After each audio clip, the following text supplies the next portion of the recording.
Welcome to Johnson and Sarah's project in RSA encryption for number theory. Let's start off by asking, have you ever wondered how companies keep data secure?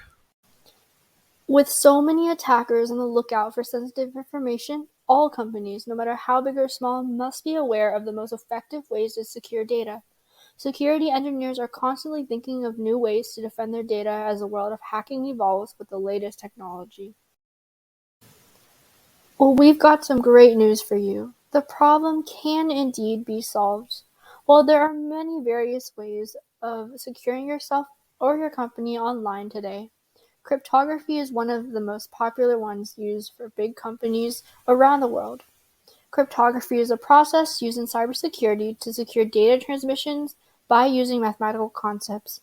There are many other ways that you can use cryptography that we will discuss later. Cryptography allows data to be sent in a way that only allows the sender and intended recipient to view the message by unlocking the message using a key. There are two different types of keys, a private key and a public key. Public keys are used to encrypt the data to be sent over, and a private key can be used for encrypting and decrypting data. There are two methods of using keys to encrypt and decrypt sensitive data. All of them involve some type of key. Symmetric encryption involves using a private key, whereas asymmetric encryption involves a private and public key.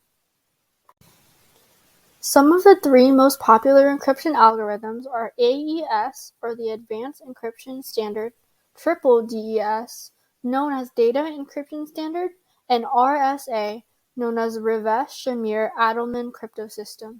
Today we will be focusing on the RSA cryptosystem, as it is among one of the oldest algorithm types, and it is very widely used. Now we will take a look at the RSA cryptosystem history. RSA cryptography is a public key-based asymmetric system.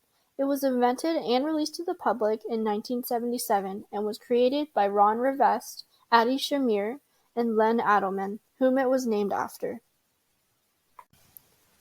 There are two primary ways in which companies and individuals use RSA encryption. RSA encryption is most commonly used for public encryption or for adding digital signatures to transmitted data. Both of these methods involve preserving integrity of data and ensuring that it is authentic data. It also is responsible for making sure that the data gets into the right people's hands. So one use of RSA is that provides a secure method of data transmission. And so walk through a very simple example. Let's say I want to send a message with top secret files to Sarah using RSA. And so before doing all this decryption and encryption, Sarah, as the receiver, is going to have to give her public key to Johnson. And of course, she'll have this private key that is associated with this public key. So now whenever Johnson wants to send something to Sarah, right, he'll use this public key that Sarah gave him to encrypt the file. And now that Sarah receives this file, since it was encrypted with her public key that Johnson had, she'll be able to unlock it because she has the associated private key. With her private key, of course, since she's unlocked it, she's able to see anything that Johnson has sent over to her. The second most common way of using RSA cryptography is to create digital signatures. By adding a digital signature, the person on the receiving end can verify the identity of the sender, proving that the transaction is authentic. It is a means to protect the receiver from using falsified information that may have been manipulated. This time, Sarah needs to send a file with addresses of students from an engineering event. As we know, this will contain information that is private to the students and must be kept secret. Johnson wants to make sure that all the addresses are formatted exactly as is without manipulation. Sarah decides to add a digital signature to the document. She uses her private key to add the signature and gives Johnson her public key, then securely stores away her private key so no one can access it. Johnson receives the documents from Sarah and now wants to verify the data's integrity and authenticity. To do so, he decrypts the digital signature using her public key that he was given. The signature is a match, which is great news. As you can see, he's very happy that it is accurate. Now that we've gone over the main usages of our RSA encryption, what are some advantages and disadvantages in this versus other algorithms? A big advantage of RSA is that it's widely used everywhere and it has a really good track record. And it makes good use of being a public key cipher where the keys are never exposed to the public, making it fairly secure. So a big disadvantage of RSA is that it does involve a lot of complex mathematical calculations. So since this is a very slow process, it's not convenient for encrypting large files. Thus, oftentimes it's used to encrypt actually other keys. Another disadvantage is that it can actually be brokered or something like quantum. Now to take a look at the background and mathematical theory that goes on during the RSA cryptography encrypting and decrypting process. RSA is known to be very mathematically theoretical, as it covers theorems such as Euler's and Fermat's theorem. When analyzing why RSA is so difficult to crack, there are a few mathematical strengths that Sarah and Johnson discovered when considering how attackers could potentially crack the RSA algorithm.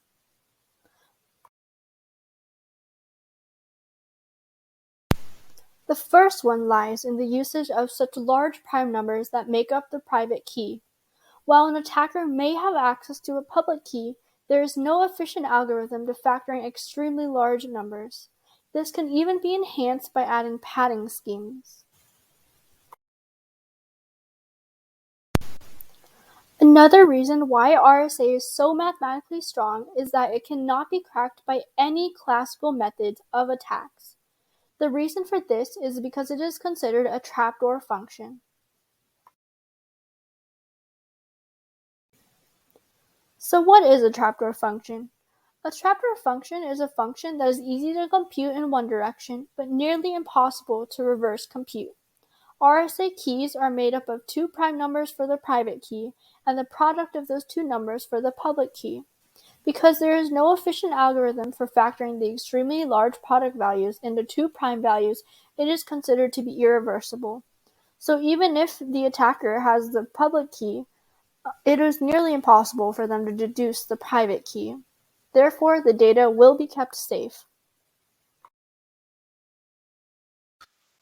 All right, so after going through some of the history, it could be good to reliving.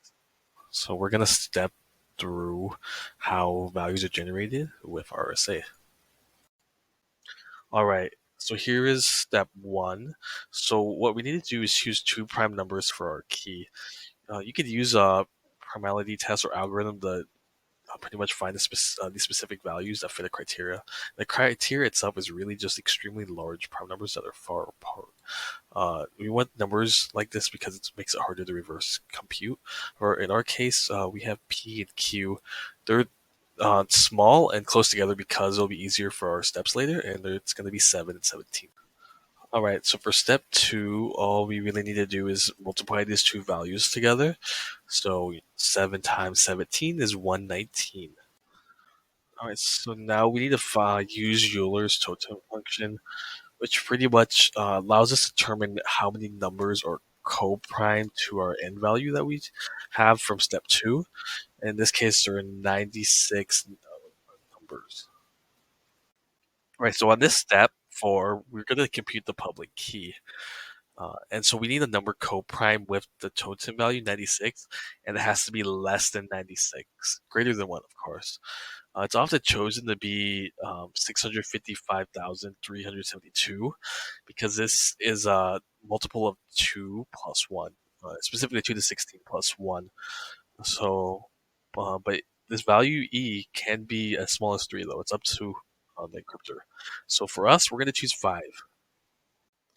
All right, so with the values we have calculated so far, we can now compute the private key. And pretty much this formula is just D times D, which is equivalent to 1 mod the totem function we found earlier. And to do this, you can use some form of Euclidean algorithm. However, in this case, to make it a little easier on us, there are ways to figure this out using a calculator. And so we end up finding out this value will end up being 77.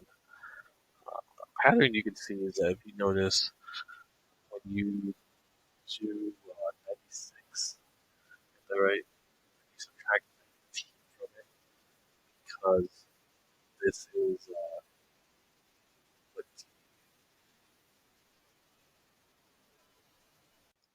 All right, so let's encrypt some data, right? So let's say we choose the number 19. We want to turn this into ciphertext. And so to do this, we have this formula, right? P to the E mod n. So P is our plain text value. We're saying that's 19. We're going to raise it to the E power. And E was part of that encryption we did earlier, right? Remember when we made the public key? So then this would be 19 to the 5 mod n. N is when we multiply those primes together. So then 119. So that our ciphertext becomes 66. And so of course we can reverse this process, right? So to get the plain text back, we just need to take that ciphertext, raise it to the D power, and then mod it by n. Now in this case, the D is our private key value that we chose, which was 77, right? So 66 to the 77 modded by 119, and ta-da! We have our value 19. And yeah, that's our RSA project. And I really hope you enjoyed it, Dr. Breaks. It was a pleasure to be in your class, Introduction to Number Theory. And yeah, hope to see you around. Thank you.